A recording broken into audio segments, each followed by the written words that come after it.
लाडक्या बहिणींसाठी आता आनंदाची बातमी आहे. लाडकी बहीण योजनेचा सप्टेंबरचा हप्ता उद्यापासून बँक खात्यात वितरित होण्यास सुरुवात होणार आहे, अशी माहिती मंत्री अदिती तटकरे यांनी दिली आहे. पण आता ई-केवायसी करणं आवश्यक आहे. आता ती कशी करायची सांगते. पहिलं तर तुमच्या मोबाईलवर किंवा कॉम्प्युटरवरती या वेबसाईटवरती जायचंय. या वेबसाईटवर क्लिक केल्यानंतर तुम्हाला एक मेसेज पॉपअप होईल.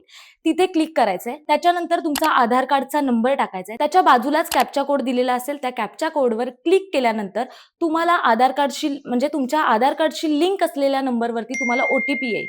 ओटीपी आल्यानंतर सबमिट करायचा आहे. आता नवीन नियमांनुसार तुमचा पती किंवा तुमच्या वडिलांचा आधार कार्ड नंबर तुम्ही टाकू शकता.